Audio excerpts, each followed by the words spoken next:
back, indie film lovers. If yesterday's interview with Ricky Glore and Eric M. Hunter didn't leave you feeling casually cool, we have another hour of mayhem to talk about the ambitious second feature in their crowdfunding campaign, Trudy. So don't touch that dial just yet, you cool cats. We're going to pick this interview up right where yesterday's left off, faster than Eric M. Hunter can say, "But wait, there's more!" So stay tuned for Trudy. She's the surviving member of a religious death cult, and she's in some sort of rom-com or coming-of-age story.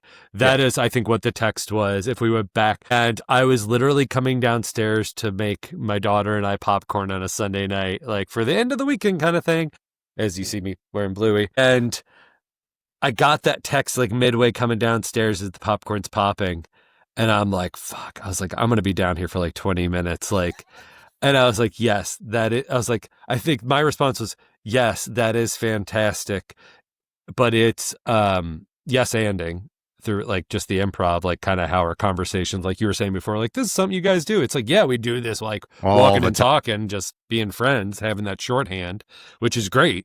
It's hard too, as Hunter will say, as we get into the story of Trudy, but which was written before Casually Cool. This is what started this idea. We did a table read before Casually Cool was even written and conceived with the actors, with Timmy and Eileen, who are going to be the leads. But okay, going back to the first night, I was like, yes, but it's Pretty in Pink. Yep. I always said it is every coming of age movie, but it's every coming of age high school movie and musical and John Hughes movie. And it's our take on a John Hughes. I think it's gotten coming of age broader, but it is again that ambiguous, like, yes, he's so just kind of one the of the whole things. decade. One of the things that me and Ricky again talk about all the time is if an idea is coming to us. That theme song is great. White Lighter knocked it out of the park. That the song's fantastic. That is they took every note. They are amazing, and that comes from. So we were writing the intro of the death cult, where like that is the inciting scene where we meet the character and we really lay the groundwork.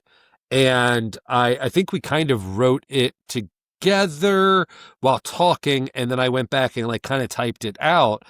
And I think you're like, I don't get what this is. Like, this is kind of weird. Like, what are you talking about? Like, it's pretty, like, it's this and this and this. And you're like, I'm not seeing, the lines are not going across. So one of and the I things was like, that, let me write the theme song. But I think that's what it did, right? I mean, isn't that kind of what broke it? Was like, I wrote the montage-y theme song, like I kind of one for one, the montage of Pretty in Pink and the psychedelic furs, like that, bah, bah, bah, bah, da, where the beginning of Casually Cool with Go With The Flow is what Hunter said is kind of like Grease. Like there's kind of, but also like Street Life. Kind of laid back and slow. Like Street Life from Sharky's Machine, Burt Reynolds movie. Like it's that detective. Well, then just... like that. I also forgot to mention Casually Cool. Demon Scar is back and doing the song It's All Happening, which you can hear by now as well. And it will be one of the singles that is up. But Trudy, I was like, all right.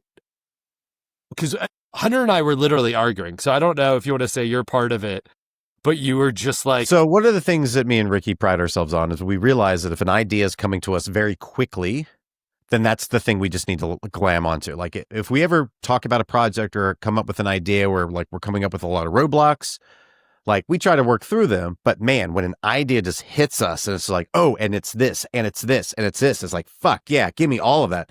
We jump on all that. So Trudy was one of those ideas where it was like, well, yeah, no, it's actually, well, let's do this and let's make it into this. Hyance and I have gone back and forth, and like even all these actors who are on board have read the 3 different could-be movies after Sweetmeats. Like, there's a movie called Red Dead that I usually when I move past something, it doesn't ever really come back. Like, I know some people have said Open House. They're just like, what? Like, no, that's not going to happen. I was like, it was kind of buffaloed for Sweetmeats. Like, 100%. You could kind of used a lot of it. You could still make it in a different way, but I don't know. I kind of got that excitement. Be a much different movie. Yeah, that's like even when people are like, if you did a sequel to Sweetmeats, what would it be? I was like, Hunter and I have a version, and then I have this other like Late Night with the Devil version. Yeah. But so That whole thing. So Yeah. we immediately went into work mode is what I Yeah. call it, where it's just like, we're talking all the time. We're texting. We're doing Also, voice. prelude to this is we were, for the first time ever, going to be, we mentioned Slasher High, we're going to be commissioned to write a script. So someone reached out to us. It was just, someone reached out to me. It was just like, do you have any scripts for sale? And I asked We Hunter, can I was have like, one real quick. well, we had 40 pages. No, That's what it was. 48. We had like 48 pages of this script that we called Slasher High, which was an exercise we did. Was just like, what if we went back and forth and traded off, and we tried to write our scream? How do we make our scream? Yeah. Yeah, how do we write our script? We talk about it all the time, our adulation for All the Kevin time. Williamson and Scream in that 90s era, which we were kind of talking about. What if we tried to do ours? And so I asked Eric, I was like, do you mind if I send the producer this? And he was like, go for it. Like, it's 48 pages of like ideas, really. You call that a script? And so out of everything that I sent him, like, that stood out. He's like, ooh, I think, yeah. And so we went into work mode with an agreement of, after X amount of months, the script would come back to us if it didn't get sold, and it didn't get sold. It went pretty far, I think, and could still be. But we don't want to say names or anything, but we had some kind of big people interested, I would say, like Hollywood-wise. But anyway. Or Hollywood adjacent. But yeah, so, but like, that was the first time that we had written something because we got notes on those 48 pages, and they were like script notes, and we were just like, oh, we've never had this. So like, ooh, we're for hire. Like, yeah, like, let's lean into this. But again, it's our flavor. So again, we really leaned into, and they liked, when we got notes back, it was just like, yeah, we like that this kind of goes weird in a different, like, I was like, again, like, you guys really, there was heart in it. There's like humor in it. Yeah, you guys really like the genre. And they're like, fucking this idea. It's like this concept. Again, we're like not patting ourselves on the back for the originality, because it's something we grew up with in our high school. We're not going to say what it is because we don't want someone to steal it now. But it involved our school yearbook. Of all the things you would talk about, your address, your blood type. No. I don't want to blow that up. You want to talk about the script that is, I will send to anybody if they want to read it? I'll send it, and so they'll know the idea. But they got to do that extra step. Yeah. Have his name and address on it too. Yeah. Yeah. So when we were working on Trudy, we were like, oh man, this is it. Whatever this is, we need to glom onto it. We need to figure it out, and we need to do it. We started talking about who's Trudy going to be. And believe it or not, there was kind of a weird joke that was floating through the group. So he mentioned Eileen. Yes. Ricky was doing a Q&A after debuting Sweetmeats with Lloyd Kaufman of Tromaville. And they were talking about how him and Eileen met and how all the thing came. And they're like, yeah, we had Eileen and All Your Friends Are Dead, and we killed her off way too soon. So when we did Sweetmeats, well, we're like, we need to put her front and center. She's amazing. We need as much as we can out of her. She needs to carry the load if I'm also going to direct and be in this. And it was like, and we realized she had a great voice and she was a singer. And Lloyd said, yeah, and the next movie should be a musical with her in it. So when we started working on Trudy, I was like, you think we should turn this into a musical and put a bunch of music that Eileen should sing? And he was like, it's done. This is exactly what this is now. So it's like, it is, the reason so she's Sandy. She's pretty in pink, she's Molly. I mean, she's Molly Ringwald. Molly Ringwald and everything John Hughes. But like, that is this thing. And she comes from this death cult. And then we were fighting of like, I don't know where this is going. I wrote the theme song. Oh yeah. So the argument, since he already preluded to it. So he and I got into this very heated discussion at Cancun Mexican restaurant. That's where our production meetings happen. That's where all of our production meetings are. And I was like, okay, so she's the last surviving member of this religious death cult, and now she's in school. He's like, yes. I was like, how much time has passed from her being the last member of this death cult to when we meet her again? He was like, what do you mean? Why does that matter? Why does that matter? Well, if it's the next day, she's going to be devastated, I would think, because she's still trying to understand and work through this. And he was just like, doesn't matter how much time's passed. And I was like, what? He's like, yeah, it doesn't matter. It's all in the song. I was like, it's all in the song? He's like, yeah, we're going to do a song. I'll give it to you later. And he sends me this song. And I'm listening to it. And I'm it's just summer like, nights. Like everything you need to know. So, Like I'm going to tell you how to feel. Yeah. Look, it's just an ordinary world. I'm not going to tell you what year it is. I'm not going to tell you it's like It Follows. Like as much as I hated at the time, It Follows. Like Love what It Follows. year are we in? Like what Can't year wait are for we May. in? Like Can't wait every for May. time Yeah. now, like in subsequent Goes back watches, to the technology I'm thing that just we were like, talking about yeah. earlier. I was like, I like it because it's your style. Like, why are we beholden to historical? Like, it's this year and this is what existed. It's just like, if you're not saying this is a period, like if we did the Ray Charles, if we did Ray and shit looked like it was like Tommy Davidson doing a Ray Charles impression in the 90s, it's like, you need to make this movie and make it look like it's a documentary, right? Like, I think like those biographies almost have to look that way. We're not But doing it is that whole thing. It was just like, this is very, and he's like, oh, well, because then we'd get back together again. I'd be like, okay, so this is where I think the character should go. And I think we should do this. And he's like, oh, we don't have to do that. And I'm like, why not? And he's like, it's in the song. Did you listen to the song? It made you so mad. And what the fuck is, why are we so it's happening in to Blade this Runner stupid times, song? right? Like, yeah. Yes. But again, like we were focusing on the music for Trudy because we wanted this to be like a musical. We wanted it to be a coming of age. We wanted it to be Molly Ringwald. Grease, we wanted all High of that School, stuff. the We wanted all of musical. that. If John Hughes made an 80s musical. And then when we started writing Casually Back to the Cool, Future. it was just like, man, is that just what But we're it is doing that now? whole thing. Like, It was because just like, did it with Sweetmeats. this is where very music was a very important part of the film. Like it get back truly, together again. And be truly. like, Our okay, so this is future what the idea character also should do this. spawns He's like, oh, we don't have all to do of that. this. And I'm Where like, we're like, why not? And he's like, Heinz is like, I don't want to just keep Did you making listen more. to the song? And I'm like, yeah, And neither I'm do like, I. True. What We're the doing fuck it. is why? Gloriverse, Why are we so or- beholden to this stupid Ooh, song? that's Like, also another internal joke because Yeah. But again, like we would call we Ricky were that he was focusing king on shit the of Turd music Mountain for in his Trudy own because we trilogy wanted of this to films. be So it's like like, a man, if we're musical. doing We Casually wanted it to Cool, you be kind of need to be coming of age. cool We wanted it to be because you're the Molly lead Ringwald. character in We all these wanted other all that movies stuff. we've We done. wanted all that. And then we'll be done with it, and then you'll never have to do a I think movie. Rad we started Dad, writing if that Casually ever Cool. happens, that would Oh, be yeah, the end that's of the It was King just Show like, Turd Mountain. man, I'll is play that the just what we're lead because doing it is now? also a Like, silent. because It's we did basically it a with silent Sweetmeats, character that where music was a very important performs part of the every now film. and Like, then. it That's that truly- Adam West. This is truly, going to be like, really hard for told Ricky if you the haven't character noticed development. already, because Ricky likes to talk. Loves the What sound. are you talking about? Sweetmeats? Like, that's why Eileen is doing true. all that heavy lifting. Yeah. That's why, like, Timmy She's is fantastic. just like being the Ooh, straight that's man also to another Timmy internal joke because, is fantastic. But so with we Truly would Trudy, call once Ricky we that got he on was the same king shit of page, Turd Mountain in his I own think trilogy it was of after films. the So it's theme like, song man, if we're doing and after Casually the Cool, you opening kind of scene, need to be which is cool now because you're the grown lead character in all these other with a lot movies of we've heart done. And then we'll be done humor with it, and then you'll for the never have reasons to do a why it's movie evolved again. and changed. Is we wrote this piece Oh yeah, that's true. that takes place in the hallway after that has all happened, and in the montage you're seeing like these news clippings like on like a dream board and whatever, and like Which is from going to her be really bedroom. hard for Ricky if you haven't And like so noticed the already, cult she was because in Ricky at the likes to beginning is talk. called The Group. They're Loves very the singular. It's sound very a Heaven's Gate idea where we are the group. There is no individual. There is She's fantastic. It's only the group. Like good for the group. It's great for the group, is Great for the gander. It's in the script. like there's signs, like there are black and white, almost like John Carpenter inspirational signs. Yeah, it's in like Bible this. quotes, man. Like that's Oh yeah. Yeah. Yeah, It's yeah. John 4:18 or whatever. It's just like okay. not 418. What's that? I think that's. First, Is it- God so put the ketchup back in the fridge. I think Oh, that there it is. There is no it's- fear in love, yes. but perfect love casts out fear because Yeah. fear has to Yeah, I do have- with I grew up- punishment. Oh, you just went and got it. All right. I grew up in has the not church. been perfectly No, you know in where love. it's from. You grew know up in church? No, you grew up at home.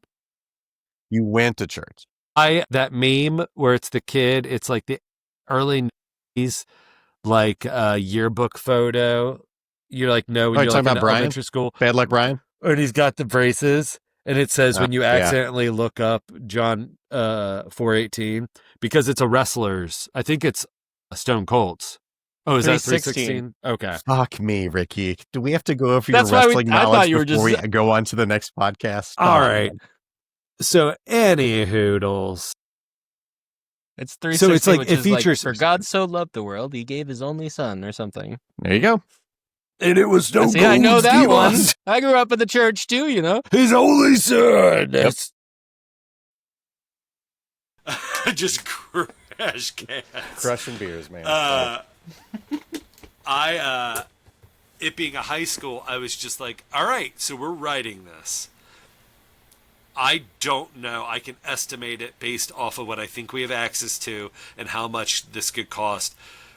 Because we can write it, but is that going to be another slasher high? A movie that we write that we were like, we can't make, because we wrote that and we were like, we can't make this. And their hardest thing was not getting a high school because it was a horror movie. We wrote that and the idea of like, we're not filming this, so let's just make it fucking crazy. So like, there's some kills in that. Again, I'm very happy about. It takes place in the high school. Like, it takes place in the high school. Yeah, it's heinous. Some of the kills that are in the scripts that we wrote, I was just like, one, haven't seen a lot of these. Well, the crux of the story is the most horrific thing, and it's an indictment of a gross bygone thing that luckily, hopefully, doesn't happen anymore anywhere else. That our school, Campbell County, used to do for their yearly yearbook. That we're just like, was like the best. This is fucked up, and we're like, and this is a beginning of a horror. This isn't I Know What You Did Last Summer. Like this is a Billy Loomis. Like this is Scream, and we're just like during our walks, we're like, well, what would that be? And we wrote it. I was like, so Trudy, I don't want it to be that.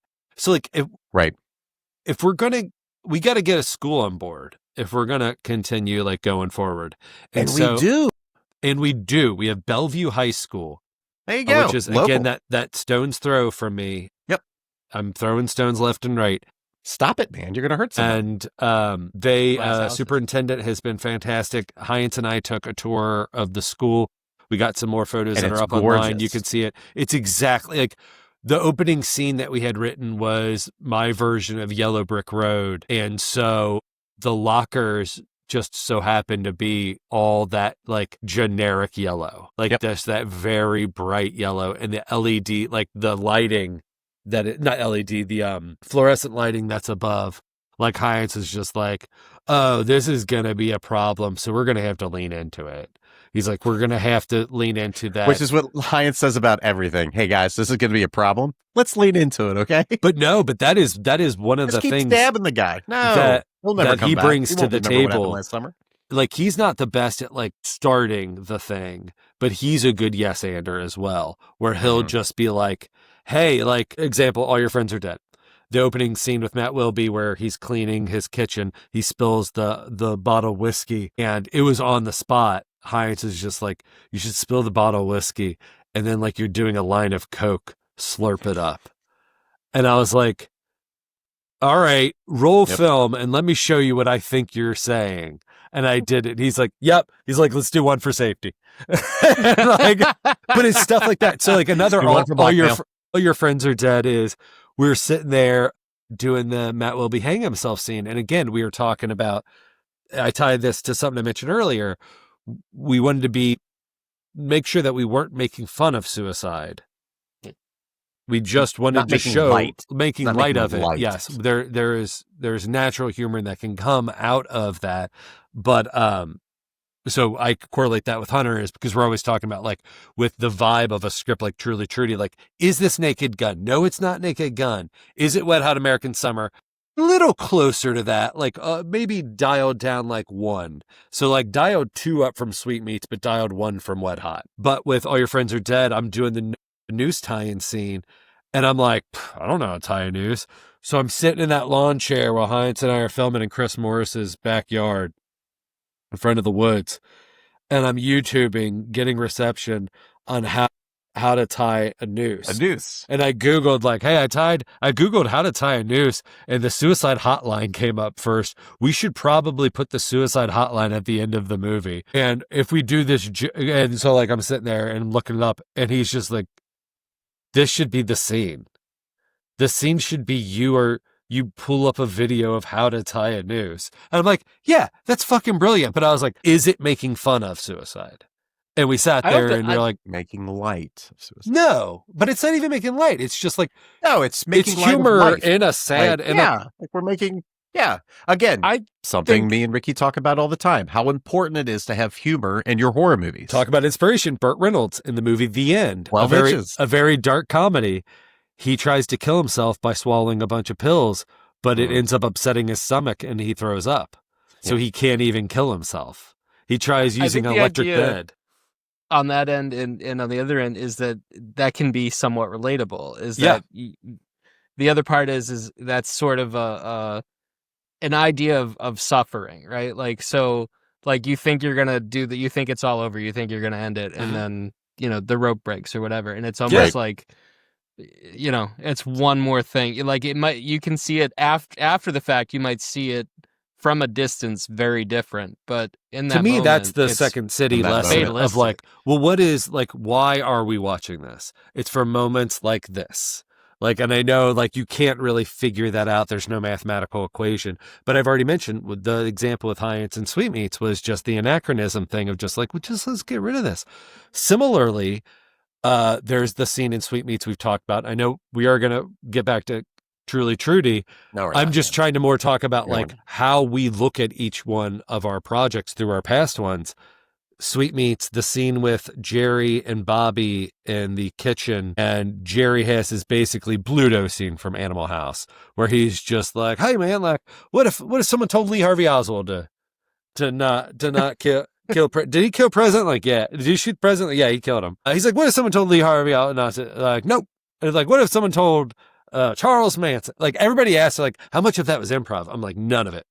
That was all written. What was the improv? It's in the script. Was he gave us 3 variations of it. He gave us a low key, a middle key, which is the most amount of takes we do is 3, because that's all we have time for. He gave us a low key, a middle key, and an exaggerated key, and all 3 of those takes I think make their way into the scene. But while we're editing it, when we get to Hitler, he's just like. When we get to Hitler, I was like, he's like, I don't know, man. He's like, I don't love this. And I'm just like, I get what you're saying, but if you're worried about Timmy maybe regretting this being in a film that will get seen by somebody beyond us, because Tromo's already on board, somebody's gonna see it. I was gonna say Troma hasn't released it yet, so technically not yet. It doesn't exist. I mean, it's been in theaters, but it's at a theatrical run, even if limited. But sure. He's like, I was like, we can double check with Timmy. He's gonna say he's fine with it. And I think I text him pretty quickly. He's like, oh yeah. He's like, I'm fine with it. And he's just like, he's like, if Heinz used to have a thing when we were first starting off, all of us, he's like, I'm not gonna do any sketch comedy that I couldn't show my grandmother. Oh my God. Not to bring up that story again, but we had written, I think it was Dead Woods, wasn't it? We were trying to make Dead Woods, and we worked on it. We were going to sit down again. That's a different story. School. The script getting thrown out by you guys because you didn't want to memorize lines, and because you guys kept on arguing with me because I had it end with a zombie driving away in a truck, and you guys are both like, zombies can't drive trucks. Zombies can't drive trucks. Zombies can't drive trucks. Everybody knows that. But it was big X's through whole pages. And I was like, what is this about? And he was just like, I don't want to film anything that my grandmother wouldn't watch. And I was like, luckily she's dead.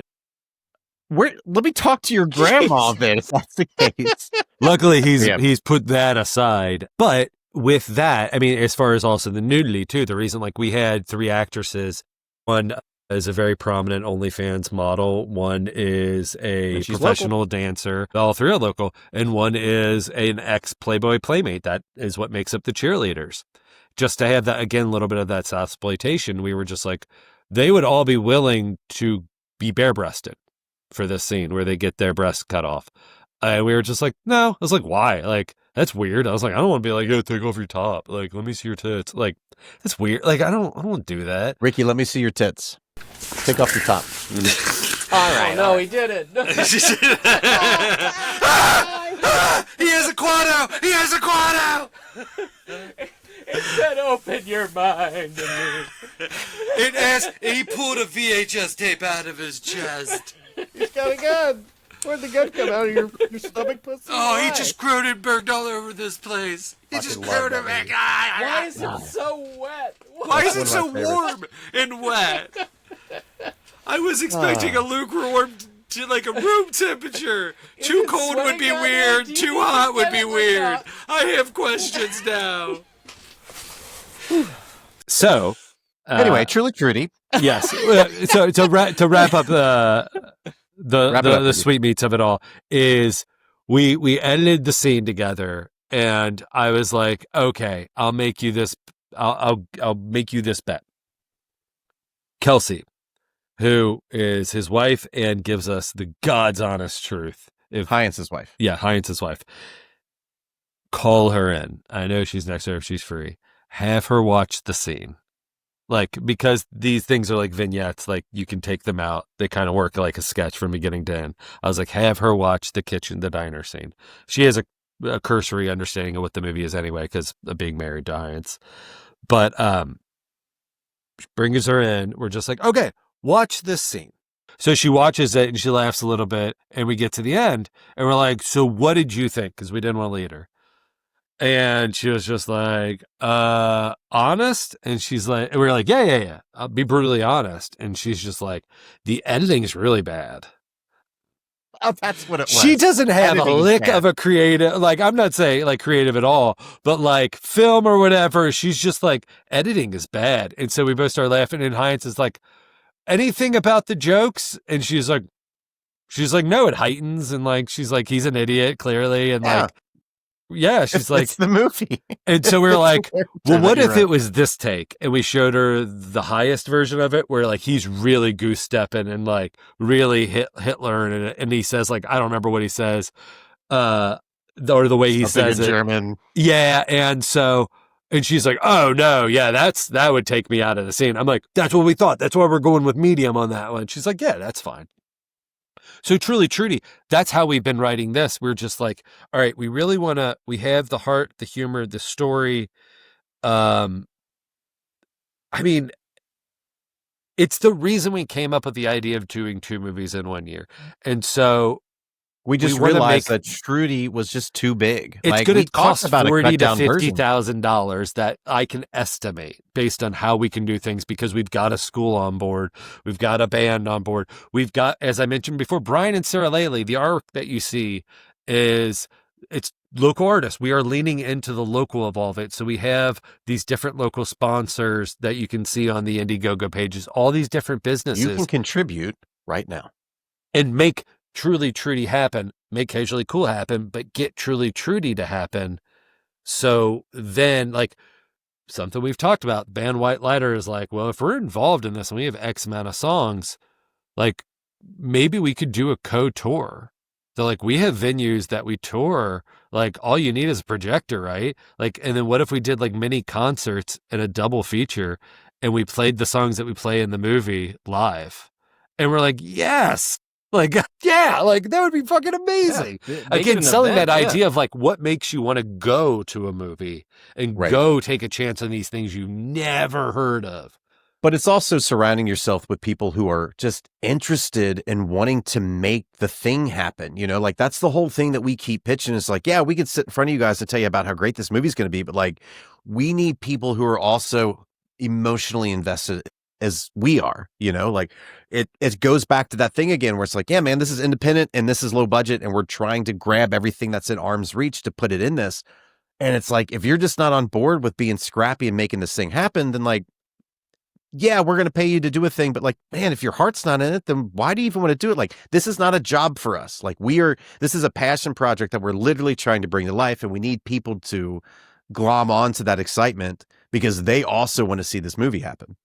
Absolutely. Yeah. No, I think that Trudy sounds absolutely amazing. Like I love where you're going with this. Truly sounds amazing. And it is, again, everybody who's on board for Casually Cool is on board for Trudy. And the thing we haven't mentioned yet, to seal the deal when we pitched this double movie in 1 year idea to Heinz, which he crazy on board very quickly once we got him on board for Casually Cool, was Gary Kroeger of Saturday Night Live, who had I had a connection with him during COVID, that I did a weekly show called Weekend Pup Date from my basement because I couldn't tour or anything, or it was my way to get out comedy. And it ended up growing. It started off as this 5-minute thing that Mike Flinchman and I did of basically, what if Weekend Update was a puppet show and with Norm Macdonald? With Norm Macdonald, but it's Norm Macdonfelt. Yes. And it's me doing. So I knew Norm, and I knew that he liked one variation of my impression of him, and I knew that he didn't like the other variation of my impression of him, which was the voice of Norm Macdonald, which is like, hey, Norm Macdonald out here, and isn't this? Like, it's so like character, like cartoony. Yeah. It's not, It's overdone, but I'm think twice. Crack whore, I guess. Like that's like. So I had a bit in my stand-up that Norm had seen. Crack whore is now on this episode. But I had this bit in my stand-up where I was just like, this is my impression of Norm Macdonald talking in his sleep. And he just literally was describing like this Freudian, weird, like trippy, just like thing of like where his boss was a grizzly bear in a suit and he had a suitcase full of salmon and like, but he shook that salmon in my face. And he said, like, you'll have a job here as long, like, and like I had this thing that I thought was hilarious, and it's hilarious in Norm's voice, and could never get it to work on stage. Audiences were just like, I feel like I have to really like Norm Macdonald to like this bit because it's long. Which is like this many people? Yeah. I sent it to him, and he was just like, love it. I have one note. You say holy cow, I would say holy crow. And I was just like, it's changed. I was like, thank you. And then I transferred it, and it's more of a Norm Macdonald. But anyway, doing Weekend Update, it grew into, we are producing a full 30-minute Weekend Update, like special every with guests Saturday with Lisa Loeb as musical guests, with people from Saturday Night Live, like Luke Knoll, who was from Cincinnati, who was on a feature player for 1 year. People like Gary Kroeger just found a contact, reached out. I'm like, hey, I'm doing this thing. There's no money involved. I'm not making money. Like, we're not getting any sponsors, just doing this. This thing's kind of blown up. Here's Jeff Richards from SNL has been on. Luke Knoll, I don't think had been on yet. Lisa Loeb had been a musical guest. Like, we've been really fortunate with people sending in stuff during COVID. And would you want to do something? And he was just like, yeah. No. And he's like, I had this idea and I haven't had an outlet for it. What if it was James Mason reading Trump quotes and it was... That's right. It was Trump or 2000 Leagues Under the Sea. It was Captain... I can't think of his name. Ahab. Is James Captain Mason Ahab? play Ahab? And yeah, whoever James Mason plays. Yeah. He's like, okay. He's like, this is James Mason. And he's like, is it 2000 Leagues Under the Sea or is it Donald Trump? Okay, here we go. I say grab them by the pussy and do it any chance you get. And like, he put on a costume. Gary colored his beard. It was so fucking funny that when I got it back, I saw the time signature, the timestamp before watching it, and I saw that it was 3 minutes long, and I was just like, 3 minutes. Oh no, I'm not gonna be able to use this, or I'm gonna have to edit this so bad. Like, fuck, maybe he's not funny anymore. I was like, I really liked him. Maybe he's not funny anymore. Because he doesn't act anymore. Like, he does local stuff. Like, he running for local politics and stuff, did a lot of marketing, kind of left the business in the 90s. But he's part of this great cast with Julia Louis-Dreyfus, Eddie Murphy, like Billy Crystal, Martin Short, part of one of those great eras, golden eras of Saturday Night Live. Of Saturday Night Live. And so then I watch it and I'm just like, this is fucking brilliant. I have to put a beginning to this just to introduce us. And now James Mason reads like fucking Don Pardo intro. And then I have to have an outro and the puppet will send to it. And so he did that and just had been corresponding since then, different things. We've never done anything else with each other because of him being on that episode. We got featured in Entertainment Weekly for when SNL was doing their COVID episodes, and they're like, and these other people are doing their own versions of SNL at home. We can update a YouTube channel. And then I was like, ooh, and here come the subscribers, and here come the numbers. What? No? No one is interested in this? Oh, no. So I did it until it drove me crazy from doom scrolling and being head writer on a political show that I was just like, this is not good for my mental health. And my brother, who is a psychiatrist, was just like, well, do you get paid? I was like, no. He's like, it's a lot of work, right? And it's pretty stressful. I was like, yeah, it's a new half hour every week. And he's like, why? He's like, just stop doing it. And I was just like, oh. I was like, okay. I was like, okay. Let's turn it off, man. Let's turn it off. I think that's the hard part about things that we do for passion. I mean, even, this podcast, right? Like, I'm not. Welcome back, Sean Parker. Ladies and gentlemen. Burt Reynolds. 12 inches. 12 inches, Burt Reynolds. 12 inches. Got so many bits out of this episode. New bits. So, but no, exactly what you're saying is I am the carnival barker of these projects. And so it again it's passion. It's like figuring out how we can do Truly Trudy. It's like, well, I think we need this budget. So a whim, like lightly having conversation with Gary on Facebook and having not gone back to that well, I was just like, hey, we had this idea and I don't love a gimmick, but I'm kind of leaning into what some of the horror people do with like Felissa Rose, Dave Sheridan, or the same list of people that you keep on seeing, or these women who just, you're just like, if you want to see your tits, like give this movie. And people are just like, fuck yeah. It's like, Show me your great. tits. All right. It got a little higher that time. It got above bingo, but not like He's been up drinking to tonight. Bandit's hand. Yeah. Ooh, someone's saucy. No, I have a rule during the week, which Hunter doesn't like now. But I've had that rule for a long time. I gotta wait till the weekend, especially family. But so with that, I was just like, I sent it to Gary. I was like, look, we're doing this thing where I think we need a name. And your name, if you were like, yes, I put my faith behind these projects, but what I would love is to send you the materials for you to agree to that. And then there's a double cast between the cult leader, which is very Jim Jones, very Uncle Baby Billy. And then there's the principal. And so it's a double cast situation where then that same actor will play like a Mr. Belding principal. So it's literally the Walton Goggins. It's the vice principals to the Righteous Gemstones. 100%. Thank you for realizing what I am ripping off. What we stole.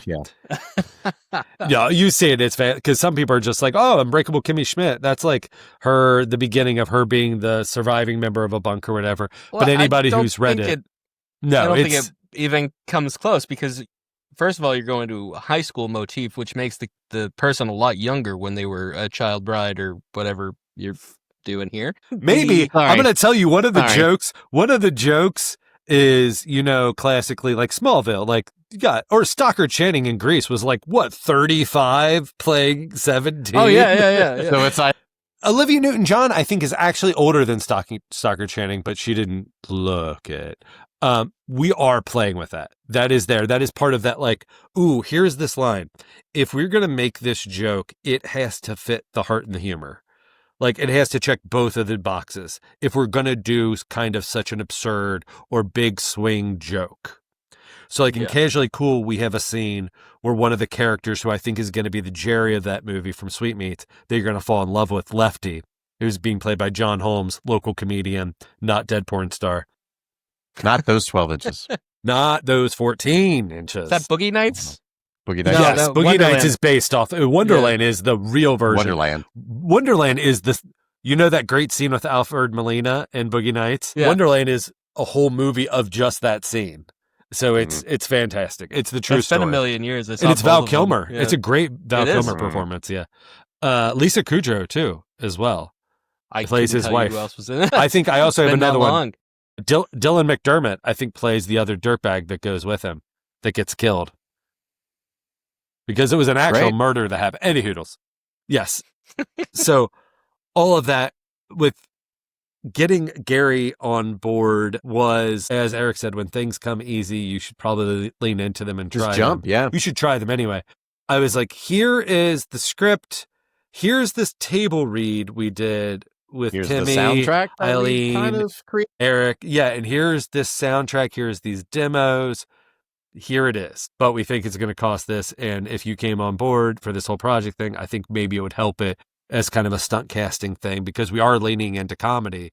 If they're doing an actor from the slasher series, and that's why they're having Felicia Rose because she was, in sleepaway camp, we're doing the same with SNL. But we've also made that decision that if we get to make Truly Trudy and Gary gets to be in those roles, it's because he is going to be right for that part. And it was a benefit for us. We're not putting hardships on ourselves to just stunt cast a person. Just to get a name on the title. Right. But so we sent him all that and he came back. He's just like, I love this. He's like, I absolutely love this. He's like, I'm in. He's like, I can't fully commit to being in it because I just don't know, because obviously this thing is in limbo because you guys are raising money for it. He's like, but if you guys Which you get can help your by if you going guys to get Indiegogo. your budget in a quick enough time, that's why we did a longer lasting crowdfund and we got the goal at 7,000 because then everything's just a push goal. And who knows? Maybe we've already gone past it when this is live. When you go to Indiegogo.com. And so he's like, the sooner, kind of a push perk, the sooner you know that Trudy's going to happen in July 2026, which we already have confirmed with the school. They're just like, if you guys could film everything in the school, you have carte blanche to it within these 2 weeks. During the summer, these very specific 2 weeks, it's right before school comes back. It's after summer school ends. Very specifically. And they're going to clean it. We're going to have a cleaning crew come in after that. Like, yeah, you guys can. And we were just like, oh, okay, yep, fantastic. Like anything we need to.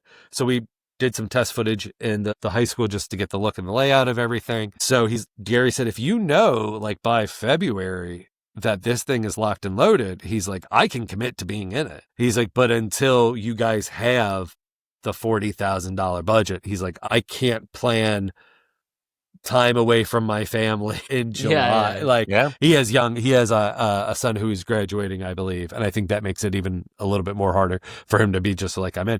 But good faith of just like looking at everything, reading the script, watching the table read. He's just like, I went through all of it. He's like, this is fantastic. He's like, clearly your actors have really good comedic timing and chops. He's like, the crowdfunding video that you can watch with Gary's support, he goes into even deeper his love for indie films. And that's why he took a look at everything. But then again, heart and humor of Trudy, he's just like, man, he's just like, what a fun movie.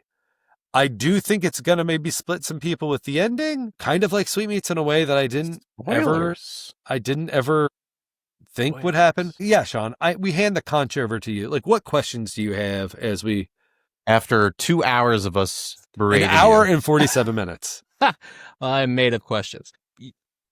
We've gone through so much, and I'm telling you. All right. So, I mean, I love the fact that all of your casts just keep coming back for you. First of all, because it just shows how much fun you guys. What's that? Cavalcade of characters. Just like our roving troupe. Characters. And again, it is like kind of like that ensemble. Like I love, that's why stand up, but I don't love stand up. I love collaborating with people. So if we can, for one, you get the shorthand. For two, you get just the camaraderie. Like, and if there's that trust of like, if they're going to come back, they must, again, people at their talents, I really respect of just like, oh, they must think that what we're doing is worth spending their time because it ain't money. Yeah, 100%. Well, I like to think that, like, I hear all these stories from you guys, and it just sounds like your sets are so much fun to even just be on, just be part of. You can speak to that, Eric. Eric was Hunter was an extra in Sweetmeats and gets his tongue ripped out. You can see it. Yeah. He's like behind Amy Hasselbrock, who is a victim in Sweetmeats, her and her husband. Her husband's in the Motel Hell costume who goes to town on the Porksicle. Amy is a producer, and Rick has helped out tremendously. He's a producer too. He'll be listed as producer. Yeah, no, it's again, it surrounding yourself with people who want to be there. You know, like again, we're not doing this for the money. We're not making any money on this. In the basement of Bobby Mackey's. Ricky mentioned it before. Like any quote unquote extra money we might have, it's all going on the screen. Like at the end of the day, and then like extra money. We've been fortunate to bonus out the actors. So, I mean, but again, that isn't like the thing that brings them back. They're just like, ooh, thank you for that extra couple $100. Yeah. No, it is like it is the buffalo. We're using every part that we can, you know, said it before, but like we're grabbing everything at arm's reach to make this movie happen. And when you have people who are excited and dedicated, who want to see this thing come to life, like those are the people we want around us because it makes everything so much easier. I really like this sort of new place that you're going into too, Ricky. I mean, you started in horror, but that first movie especially has that very dramatic side to it. Now you're going into cults and you're going into Rockford Files. Oh yeah. And cults. So here's the thing is like, this is our cult kind of double feature because when you examine like where we all grew up in, to go back to thematically and narratively occasionally cool, like we we grew up in those small towns where that's part of the narrative is just like, well, we got judge, jury and share, like we got old Johnny we Five can take care of down the street. like we'll take care, like you take care of your big city stuff, like stuff that happens here. So I have a big question because there's a couple of things that I've kind of clued out on. Oh no. Like with what you guys have told me. And it definitely, like, to me, and we can cut this if No. if we're not cutting anything. We cut nothing. But it very much seems like out. It very much seems like your double feature is sort of the Grindhouse double feature, but maybe one leads into the other. So yes, we've talked about that quite a bit. Where this is the drive. We've never double talked. feature. We've never talked about them as a package, except for what White Lighter has proposed. Because then Demons to Gar doing a song, because they'll probably end up doing a song in Trudy as well. If we can make that thing like, well, how can we get people to pay, $50 to this thing, this double feature of these people they don't know? It's just like, what's a fucking event? Like, it's a concert, it's a night out. We're doing you do it at like Brew and View in like Chicago. We'll rent that out. But again, that comes with the thing we're promoting, the Indiegogo. The more you give, let's blow past the $50,000. I know this is a fucking pipe dream. We raise like 1,000, but like if we get to like 100,000, and this will be in the Indiegogo, we'll use that extra 50,000 for the next stage, which is four-walling this and making it a roadshow where Cast and I and Eric, we go with the movie, we introduce it, we make it like a Kevin Smith night on steroids. It's an event. It's a fucking celebration. Yeah, it's a tour, right? You're literally giving back any of the additional funds to the fans that have helped you make this. Yeah, and that's the coolest also part. Just to make it, that's the only way that I could justify. I just realized that my Riverside name says Daddy-O at the bottom, because that's for when I do doesn't work this entire time. That's when I do the Daddy-O podcast on Riverside. I figured Yeah. Didn't want to call you I just don't call myself, I'm just a righteous hip daddy. Mr. Daddy-O. Ricky Glore, Daddy-O. Ring-a-ding-ding. Listen to him sing. Do you like to smoke a cigar? Yeah, that's, is that a jazz cigarette? No, thank you. It's a jazz cigarette. I only huff paint. Okay. Finish this up, man. Out of a brown paper bag. Oof. I'm going to tell you this, this, too. too. Took that guy's wallet. That's also what we're leaning into, is this bigger question that, like, you can't answer. How do you get people to see it? That's our plan. That's how we're kind of going to try to aim to do. We'll see if it works. But Eric and I, and Heinz included, we're like, well, we shouldn't worry about who's going to see it, because we're going to be the ones that are going to have to see it. So let's just make, again, it's that like Tarantino. Make the thing that we want to see. The thing you want to see. Like, and if like we can all kind of get on the same page, even if Hunter has another story to tell, well, then he'll write it in a book, or if I have other jokes to tell him, well, I'll do it in a stand-up or, something else. I mean, we're all growing. I don't think this repurposing of this vision of, or us figuring out our voice, I think it's more still leaning into, like Eric mentioned, like Robert Rodriguez, Kevin Smith, Quentin Tarantino, Spike Lee, all the indie films of kicking and screaming, like of these. You have the indie boom, even you mentioning Grindhouse, which would be like, well, why would you try to do that? That epically failed. And it was Robert Rodriguez and Quentin Tarantino. Like, to say that sounds fucking astonishing. I think it's really funny that, we do consider it a failure. We consider it a flop because basically we're paying one price for two movies, right? But you're also looking at this in a different light, because now everybody is into the nostalgia of things, and people go back and they think of Grindhouse. They think of that experience as being one in a million. I mean, I do too. Those trailers that were in between were absolutely incredible too. The movies were dog shit. So yes, Quentin Tarantino's Death Race, or what is it? Yeah, Death Proof. Yeah, it sucks.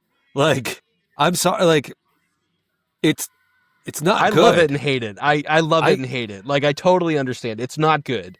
Like, it's two halves of two different movies, like basically thrown together, but it gives it that Corman tone.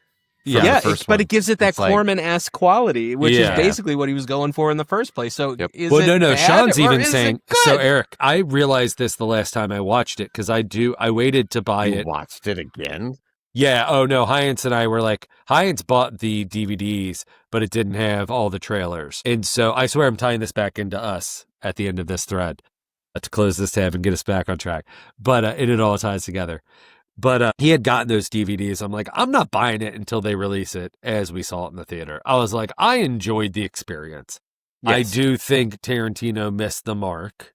I understand what he did. Again, this is from seeing it once, but some of the trailers I think missed the mark a little too. But I was like, what a fun night. I'm like, that's awesome. But I also was someone who liked Four Rooms. Me so too. I should have known that it wasn't going to do well. Like the experience wasn't going to do well. Because like we grew up on Outer Limits. We grew up on Night Gallery, The Twilight Zone. Yep. All of those great. We get the anthologies. Anthology, yeah. Oh, yeah. I mean, anthologies of the 80s. Fucking ruled miniseries. Yeah. Oh, yeah, and films too. So I'd be down for doing a movie like that as well. And that's a pretty easy, I think, projected like 7,000. Like I think of things in like $7,000 movie. And now Hunter, you listening to Rebel Without a Crew, you know where that comes from. It's just like, well, what can you do with 7,000? Like, well, okay, that might have been 30 years ago, but you can kind of still do that. You can actually do more because most of that 7,000 was equipment. Yeah. Because everything else was just handshakes. And the only equipment you got to pay for now, really, technically, is sound. And that's even getting better that if you get someone who has training in it and somehow that can see it from beginning to end, that I think we're going to have with both of these movies. Shane Devon, who's a local filmmaker who has made amazing films like UFO Girl, short films, who hasn't made a feature yet, but when he does, it's going to be fantastic. He's on board with us, going to be doing the coloring, going to be doing the sound mixing. He's going to be seeing it from beginning to end. So with the on-set sound recording, he will then be mixing it. He will also be coloring. So like so much of the vibe of both of these movies. We know for sure he's doing Casually Cool. If we get the budget for Trudy, I imagine he could also execute that. Because if you watch his short films, he does a lot with He's got that vibe. Does a lot with a little.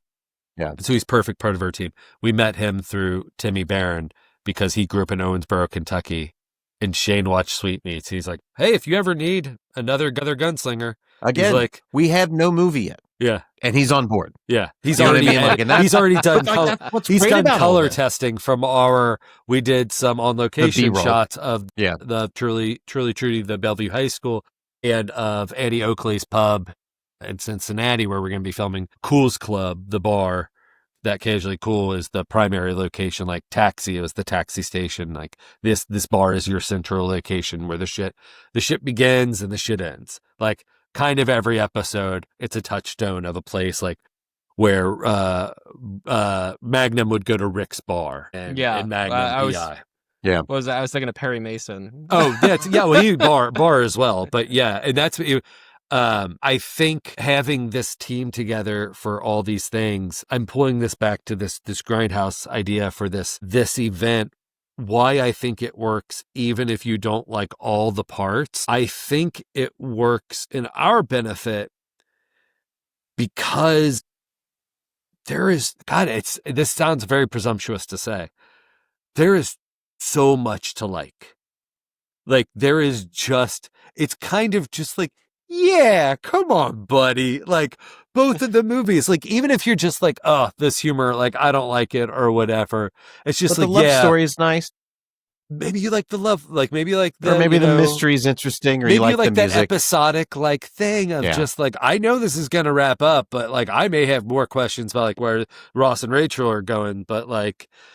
The songs kick ass. But like, you know what? Now I do. Right. Like, do you not like the music? Like, if you don't like all of this, that's cool. Like, turn it off. Like, don't support any of it. But like, again, that's why Lloyd Kaufman has a support video where he forgets the title of the movies. But he was on tour in California and he was just like, we've got to make this video for Ricky Glore and his compatriots and his comrades and his sweetmeat because he's got 12 inches of it. He's like, I'll support anything he does. I will give no money, but I will wholeheartedly support. Thanks, no, I think it was one of my comments after watching the first cut of like Sweetmeats, and they were just like, what'd you think? I was like, man, there's something to watch on the screen the entire time.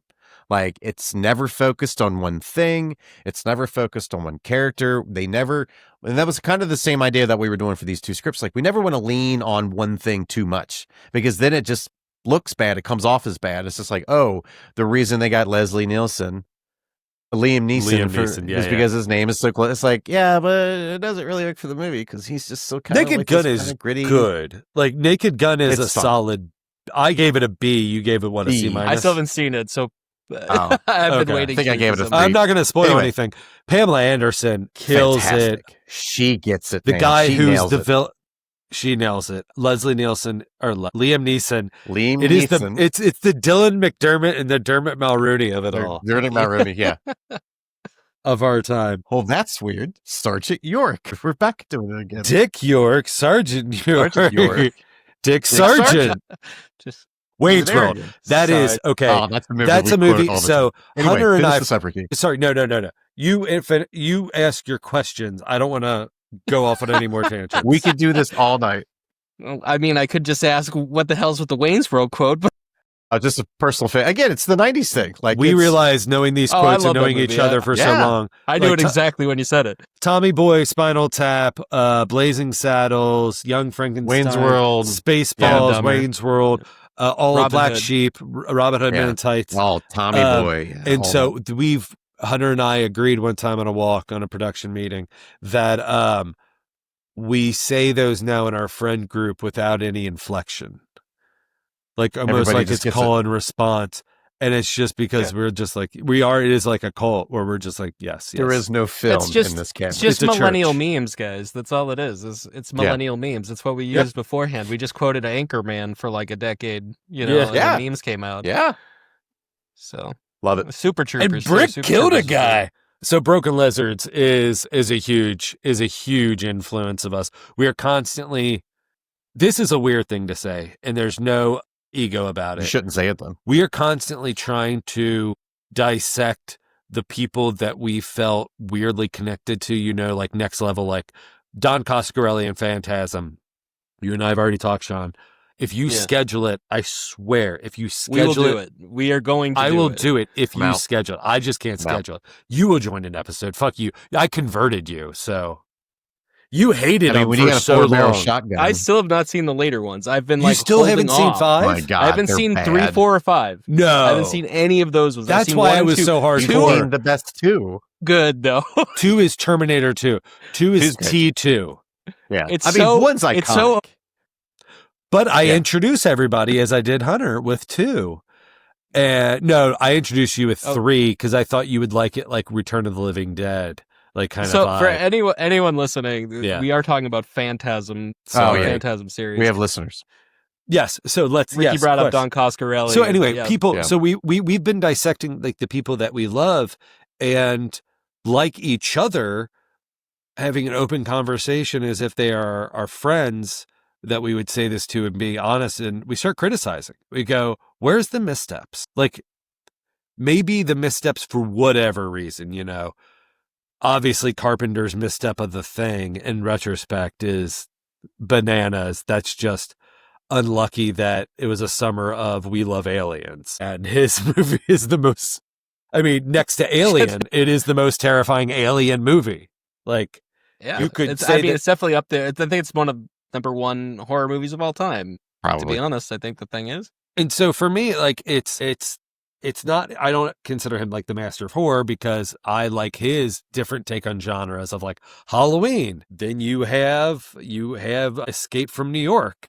Like you have these different genre, even like Big Trouble Little China, a Little thing that China. also flopped, but like is 100% a Great thing the movie. fucker wanted to do. But then I also look at it as other stuff. I'm not a Prince of Darkness fan. And so we talk about these in conversation. Like Kevin Smith, we go, okay, where do we deboard the Kevin Smith train? We'll keep the fondness, but he's now in a box. Yeah. Like not a canceled box. It's just, you can surprise us and do something We're just moving that later. we love We're gonna again, unpack like later. those other things. I don't know if we're going to see that. I don't know if I we're mean, part I get of that. camp. I watched the 4:30 movie with a little bit of hope, thinking that maybe this would be. I liked it And a little. It's not But bad. I use it as it's I was not- like, oh, I could have made that. That's where I'm that's at now. exactly how I feel And about that.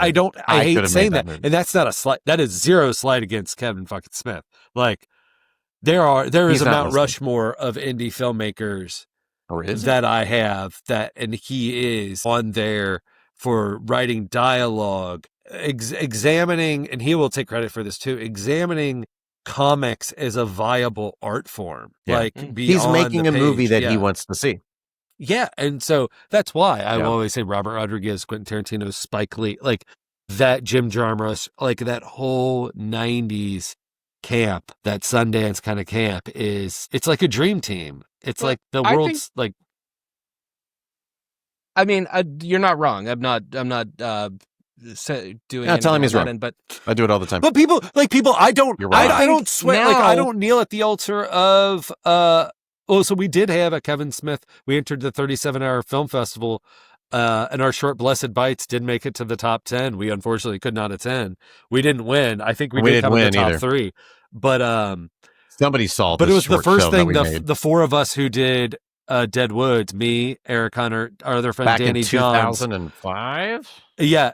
Danny Johns has not acted in over 15 years. Hunter He was perfect. performs in different ways, like live readings and podcasts and different things, you know, but like not really performed. Used to be a musician, play out all the time, but not like hasn't done it in a while. And then so we did that short film when Danny was in town. And we were just like, fuck it, let's do this. Let's spend part of your Got the band vacation, back Danny, together. on a 37-hour film. And so we did it, put it together. Really love how it turned out. I love doing that. Like, if you want to have like this weird, sappy, like, if I got to a point where I eat my own tail twice, like Kevin Smith has done with doing a Zach and Miri make a Anything porno, by Harvey. and well, Zach and Miri make a porno, and Clerks 3 is kind of the same movie Is it? with like a little bit of Jersey Girl. Like I kind of You just saw mean the Jersey bad? Girl in there for Yeah. sure, Bad. but I didn't really see the. Maybe I need to watch because it it's again. so I Zach only and started the Miri whole- Don't waste your time. is what if the people You at should Quick watch Stop. Phantasm 3 if you want to watch the band. Yeah, Watch no, Phantasm 3. Phantasm 3, phenomenal, phenomenal, Phenomenal. He says. phenomenal. Well, but, Eric, do you know this idea with Ricky in the Phantasm movies? He wants the person to have never seen them before and see them for the first time and then talk about them. Just wait for this part. You're gonna love it. Yeah, isn't this great? Isn't this Don't like you love this movie? Yeah, isn't this movie like fucking great? an X-Men Oh, are we animated doing? series? We're not, Where I are my didn't think it was a keys? live Yeah, where are your commentary keys? thing. I Where's thought it your was keys more. at? No. Yeah, He's saying that was that more like after. he's saying he's had the experience of watching movies with. We've gone to movie. Yeah. Our first I'm date. very much like that, so I get that. Our first date together was Alien versus Predator. At the theater, yeah. At the movie We theater. sat up in the corner. It was weird. That was our first. Yeah. We had hung out shared via his popcorn other with me. friends, and we had known each other since Gave me his first jacket when I was first cold. grade, but like not as close over the years. And then around junior year, when I started doing theater, and Hunter was the lead in West Side Story, we started hanging out again, and he was hanging out with Nick Hines, who I didn't know, and that's how we just started. Again, I didn't know Robert Rodriguez. Hines is just like, yeah, and he has this book, Rebel Without a Crew. You should read this book. And it's he has really this cool. movie coming out. And he's like, and I was like, oh, and I was like, you know George Romero? I was like, he did another Dead movie. Land of the Dead's coming out. He's like, oh yeah. I was like, we should go see We those should movies. Go see it. You know what what Hines and I's first mandate was? Burt Reynolds. Rio Grande, or what was the Mexican restaurant at the Alexandria, like where county? What's your social security number again? Yeah. I What are have the no Walmart- idea, man. I have no idea. Grand something if I can was Mexican we were joint. underage, so we weren't drinking margaritas, but like we sat there and ate the free chips and We salsa. do now, though. And Hines is just like, let me tell you about Robert Rodriguez. He's like, he has this character who carries around this guitar case and it has guns in it. He's like, how awesome is that? He's like, I want to make a movie. I was like, oh yeah. I was like, I love Kevin Smith and like George Romero. Like, yeah, the indie vibe. I'm just like, fuck yeah, let's do it. Like, Well, that was, we didn't know equipment that. is. Well, we had no I idea those were indie. Oh, did you? Oh yeah. To me, they're just movies. But that was the whole thing. my Like, brother was in watching El college. Mariachi. So like, when Mark, your older brother, didn't dip your toe into, because like that's how I know was my brother He Eric. dipped my toe into boy bands and Britney Spears. and Wait, pop you're music at the time. your straight older brother, my gay older brother. Marijuana. He introduced me to marijuana. What else? My brother introduced me to driving a Geo Tracker as the first. After seeing "Dude, Where's My Car?" and I'm floored. But it's so funny. So like in my brother's both younger than me, so oh, so you the are older brother. You are the older you brother. are the You are one of these. You are one of these older brothers. One of these things is not like the other. One of the things that I'm not proud of is that I was probably 16 or 17 years old at the time, and I had a copy of Species, and they found that. And my youngest brother at the time was maybe 8 or 9. At 23 minutes, you'll like this shot. But no, it's so again the indie thing. Like we were talking about Kevin Smith, Robert Rodriguez, Quentin Tarantino. Those weren't indie movies to me; they were just movies, you know. And then reading Rebel Without a Crew, and he was just like, yeah, like they're asking me about how I made El Mariachi and like how'd you make it for $7,000 and blah blah blah and this, and he's just like man, they're watching this movie and they're acting like I made it in Hollywood. And I'm watching this movie. He's like, no man, I could see the cuts everywhere. I could see all the dirt and the grime and the sweat that you put into this. But again, you were watching that after you weren't inundated like Heinz and I were, right? That like, but it's still just a movie. Like it's still you were more peripherally like a fan of Kevin Smith as well, and that's kind of where our paths diverged again for a little bit between us as a threesome. Is you were just like, oh yeah, like I like this stuff, and like you introduced me to Battle Royale. Like I'll never fucking forget that. Gosh. Yeah. Let's not get into that. Sean, any more questions? Yes. Sorry. Yeah. Again, we could do this all night. The only I had one other one, and I don't even remember what it was. Well then, next question. We've worn him out. We have broken this man. Indiegogo, please support us. I will say that I love all of the stuff that you guys are doing. Please stop. Thanks, man. Please don't stop. I'm sorry. Please don't stop. The connection to Grindhouse to final close that tab was... Fuck off, Ricky. Oh, we knew we were getting there. Yeah. Come on. Dude. Sorry, I'm just closing that tab. If anyone's just like, well, where was that going? Anybody was like, wow, where's this conversation going? Edgar Wright, like, again, talking about people that we dissect, having the don't go see this movie. Like, if you're gonna see this movie, don't. Yeah, it's so fucking good. But he is again a filmmaker in real time at his sort of zenith. Sure. Where I don't love everything he does, and I kind of really like that. I like his where he got hungry for Baby Driver after having a couple box office misses. The Cornetto, yeah, and so Jay Chandrasekhar. It's like he remembered how to make a good movie. Well, but he went back to this thing that he was passionate about that he couldn't ever make, that he did some test for, that like while doing like a music video or something, like blah, blah, blah. He's just like, this was a thing that I don't know that I have that, because I really like chasing the new idea in whatever like landscape that is. But like for him, like coming back with Baby Driver, and then he did Last Night in Soho, where there's some marvelous achievements in filmmaking in it and some fantastic performances.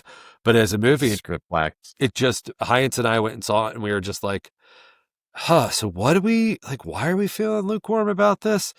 But I always feel like he then takes those licks. And then, he's also somebody into the next one. He's also somebody that has supported us online by retweeting and resharing our Indiegogos and has answered personal questions about his movies.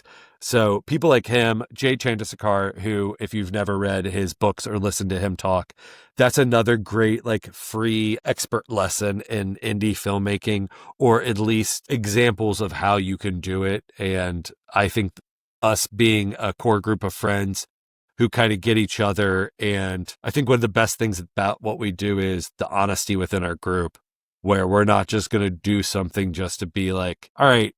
So we talk about like talking Heinz into things. It's not a bad thing. It's actually a good thing. It might be annoying, but as you've heard on this podcast, like there's annoyances in different ways with each one of us. But it's sharp as our salt too. Cause it's like, man, if we can sell it to Heinz, then we can sell it to Sean Parker, and he's going to support our Indiegogo. Right if it plays with Heinz, it'll play in the Northeast. There you go. I got you. Why not? All right, guys. I think we've hit that. We've exhausted golden moment, because at some point I have to edit this. And good luck. You know, the first time I met Ricky, he said, "You will not have to." What was the phrase? Wring water from a rock. Wring water from a stone. Yeah, Wring water from a stone. And I he don't has help, never been man. wrong. I'm sorry. God, I love finding out that And this is us every day. Again, this is a history now. You are now part of. We've sadly brought you into You the have been you know how like prevalent quicksand was in the era of these shows, like of those the 60s and 70s. Yeah.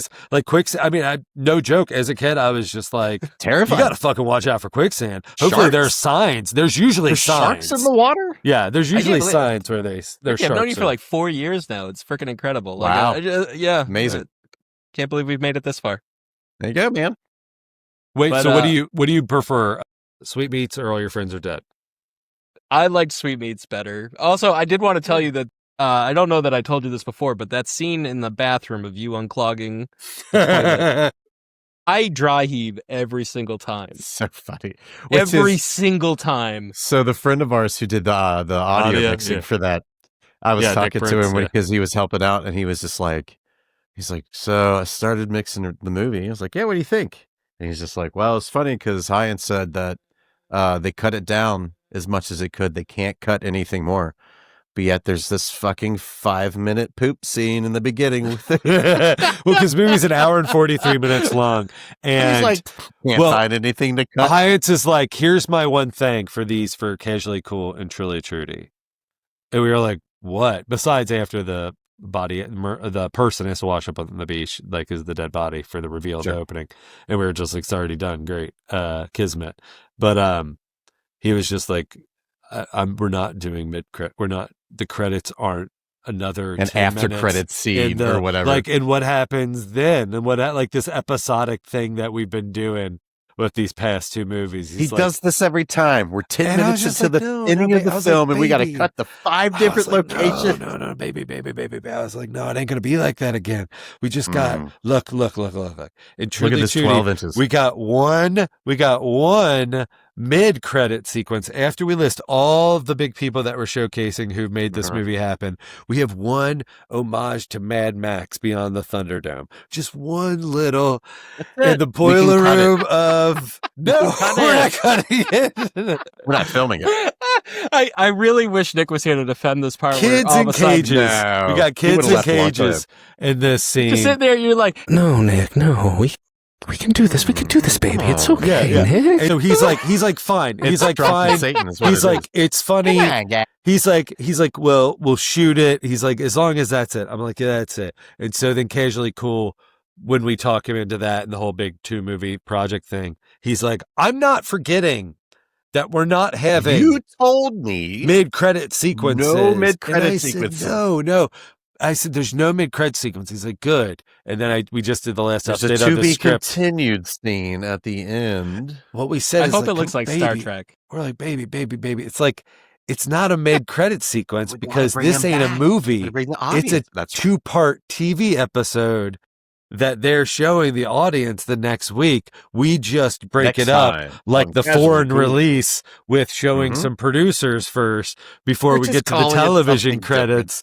And he was just like, he's like, what? He's like, what? It's like, fine. He's just like, yeah, whatever. Like we've had talks of investors like saying we're not going to Ed Wood it. There's one possible investor that may be locked down by this time or could stop possibly happen that I can't say now. That our producer is just like, would you guys be opposed if he would want a commercial in one of the movies? And she knows like both of the movies. Dead in the middle of it. Just like somewhere in the movie. And because I'm thinking of like, oh, well, there's a scene where there's the press conference in Truly Trudy. Like it could be a commercial, like kind of how we did the Lloyd Duckwood in Sweetmeats. There going to be runners in Sweetmeats. Lloyd Duckwood was going to be more than once and throughout the movie. And Mickey Dolenz of the Monkees he was going to be a local carpet salesperson. And there were going to be commercials. Oh, I thought you meant like a literal carpet. Dang. With eyes and a mouth. And his head just is like cut into it. He's just like, look, I'm not monkeying around here. We got carpets that are. I'm a carpet. Come on down to Carpet Land. But so like the idea of that, I am the idea of, well, could we do a commercial? And so we had already talked about like, well, how far do we want to go with Casually Cool? Is it being an episode? And Heinz is like, the only way I'll do that. I love the way he says, like, the only way I'll do it. Every time. Vince. He's like, is if like the movie starts and it's like a VHS tape which just popped in. It's like the blue screen, like playing speed, a little bit of The tracking, tracking at the whatever. bottom. Yep. He's like, and it's blue screen, and then it cuts to, and it's Tony and Tina's wedding kind of thing, and it's bride feeding the husband cake, and it's just And like, then and on the and then And it somebody cuts takes over it. an and it's episode of Cool. Casually Cool, like Yeah. like the Monday movie of the week, like Yeah. start your week off right with Casually Cool. That's right, Thanks for two-parter watching episode. Fatal 12. Yeah, and then Yeah. yes, and like, and after Casually Cool, the local like have these commercial breaks because that is kind of how it's written. And again, this is me just selling ISI. So I talked to Hunter about it. I'm like, "What do you think?" Hunter's like, "You ain't gonna fucking do that." Like, he's like, No. he's just like, "He ain't gonna be about that." So I don't even know if I'm on board for it. I was like, if we did that, and if it made us get like, if we got like $10,000. And he's like, well, I mean, $10,000. Someone gives us $10,000. Yeah, I guess we can do the dumb Whatever they fucking want. commercial idea and Casually Cool. Yeah. He's like, but we got to do it 3 times. He's like, so there has to be 3 So we commercial need breaks. $30,000. No. Yeah. That like we could fake it, or that commercial do 3 different $30,000. versions of like that. It's that local commercial that appears like it's wacky, blah blah blah. Well, it's Dave's. the Duckwood thing. Yeah, again. you didn't Yes. stop the tape at the right time and get a Yep. Oh my god, get the yeah, whole yeah, yeah. commercial. All right. I think won't this hold is- anybody this is hostage the- anymore. This is it. Indiegogo, go now. Yeah. Support local Yes. indie. So let's see. Ricky, Yes. go check out Ricky's Sweetmeats movie, his All Your Friends Are Dead movie. Yep, on Tubi. And then go to the on Tubi. Both of these? Yeah. No, just the ones no, on Tubi. Sweetmeats is yet to Sweetmeats have is its getting a Blu-ray release soon, release, and then Troma now, probably within the year. All right, so Troma's releasing Sweetmeats soon. All Your Friends Are Dead is on Tubi. Go check that one out. That's really good too. And then we got Trudy, Mhm. Truly, Truly, the rural juror. true. No. I'm not superstitious. Like I'm not superstitious. Like if you cut it, then it won't happen. I'm saying you can't. I broke my tooth, so like I can't. I have to really pronounce everything. Right? Do you know what? Oh, wow. So Eric on 30 Rock. Here we go again. No, I'm explaining what he said. Why it's funny. This is what I friends get it. do. This is what friends do. No, it's okay, baby. No, come on, it's baby. Let me. okay. Yeah, come on, guy. Come on. No one's ever called compared me to Nick, it's gonna be Satan okay. from South Park. Baby, it's okay. Yeah, come on. Oh, I understand how you feel. Trust me. Yeah, I've been in your position before. Here, take your shirt off. God damn it. So Does it? we're wrapping it up. And Come so on, man. I'm getting to it. Rural juror in 30 Rock. There's a character, Jenna, and she takes all these acting jobs that she wants to be more than a sketch comedian on this basically SNL-like show. So she did this indie film called Rural Juror. And like when they it's a cutaway like Family Guy. And Liz Lemon, who's Tina Fey, is like, you know what? I've never found out what the name of that movie that Jenna was in. Could you And tell me? they cut to Everybody's trying to say it. well, no, it's a fake movie trailer where they keep on Okay. saying it in the movie trailer. Yeah. And then the payoff is when they show the title and it says Rural Juror. And it's just like rural juror. Well, come Rural on, man, juror. you just a rural juror. And it's like a Man, Matthew that's, McConaughey. oh, so it's the, fucking funny. It's the joke of whose stand-up was that? And he's like, it's the judicial system. Every time you say the word judicial sounds like system. you're That's Dana drunk. Carvey. Dana Carvey. It's I that's love a you. make a team, make a time, make a two. Yeah. Every time I click, it's $9.95 to you. There is that shit like that. Like I don't remember things I should remember, and Yeah, shit like same. that is the Wayne's Birthdays. World. Yeah, the Wayne's World This- quote. I remember the blood code for Mortal Kombat on the Sega Genesis. I remember Who's Anthony? fatalities. Yeah, it's all that bullshit. But I can't remember my mom's birthday. Roads. I don't know my kids' names are half the time. Roads. But Limit. Ruads. Limit. Meanwhile, Eric Hunter has 3 books out. You can go check them out on Amazon. That's right. All 3 of them. EricMHunter.com. Is All there 3 of them any? are there. Is your past music life? Is that available anywhere? So the only How do you know about track I still have is my tribute to Ronnie Coleman. It didn't get yanked Um, from YouTube. I had to re-upload it because I was using old videos of his. And I was Yeah. just like, hey, he doesn't want you using, like, they reached out to me and said, "This isn't. You shouldn't be." Which having this is up here," 'cause I wild. The stole song it. is like a tribute song. It's like "Eye of the Tiger" for Ronnie Coleman. Acoustically. If you don't know who that is, Acoustically. look, I mean, Ronnie Coleman is Yeah. one of the well-known weightlifters from back in the day. He was a cop for a long time. professional and now bodybuilder. Yeah. Now he's just crippled. So anyway, he had a lot of sayings, a lot of weird words and phrases to keep him pumped up. And I turned Catchphrases, all yeah. of those catchphrases and turned it into a song. So that's the only music you can probably find of me anymore. Is it carry? What is that? Carry that weight, yeah, buddy. Or what's? You mean the line? The line is, "Nobody wants to carry this heavy ass weight, but I do." Yeah, buddy. And those were two Yeah, different catchphrases of his. That's And that's the just- chorus of the song. Ain't They're nothing but a peanut. That was another one of his big phrases. It's such a good. It was a lot of fun to play. It's exercise, right? You took an exercise of being like, I'm going to make this Yeah. anthem for this guy that like nobody's writing. Nobody anthems. knows who he is. Yeah. But man, the people who You're doing know your who Ronnie version of Coleman is- Hurricane, like Bob Yes. Dylan did. Like this is a story of Hurricane. All right. All right, That's on YouTube check somewhere. out Eric's music career on YouTube. Yeah, man. This weird ass song that I wrote a long time ago. Also, Wait, I wait. didn't Are you mention gonna sing? Are you gonna sing? Go with the flow, Eric. Are you gonna make it work? Right now? No, not I'm singing saying, right I'm now. saying, are you going to do the final version for Yeah, the movie? I told you that. Well, I didn't know if you fully committed, felt comfortable or not. Yeah. I'm on board. Exclusive. Here we I go. got time. So, time. Eric, you're out of I need to work retirement, on my Sean. voice. Eric M. Hunter's out of retirement from singing. There we go. This is what Ricky does to us. This is what Ricky does. Keeps us up for 2.5 hours. Love it. ericmhunter.com, Indiegogo. Check us out. Check out the Indiegogos for Casually Cool and Truly Trudy. There we go. I did it right that time. Hey. Yeah, this is fucking rural me. Fuck.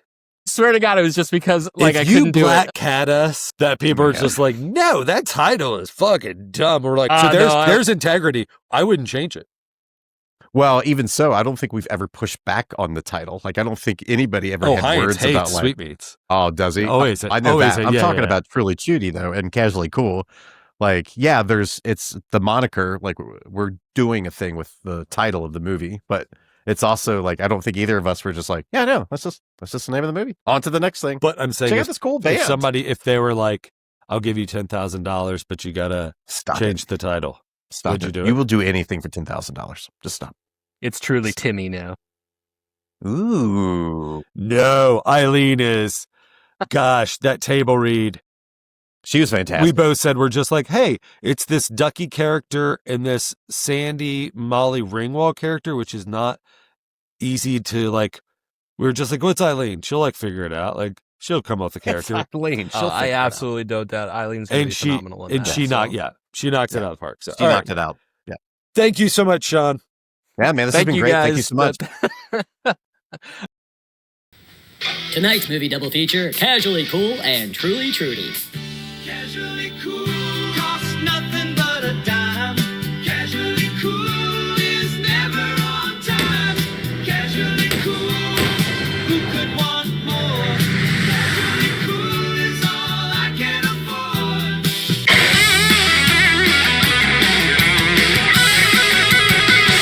Truly, truly, truly, truly, living the best life.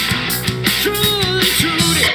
Hi, I'm Ricky Glore. I'm the writer, director, and producer of the horror slasher comedy All Your Friends Are Dead, now on Tubi, and Troma's latest horror comedy musical, Sweetmeats, currently playing at festivals, theaters, and coming soon to Troma Blu-ray and Troma Now.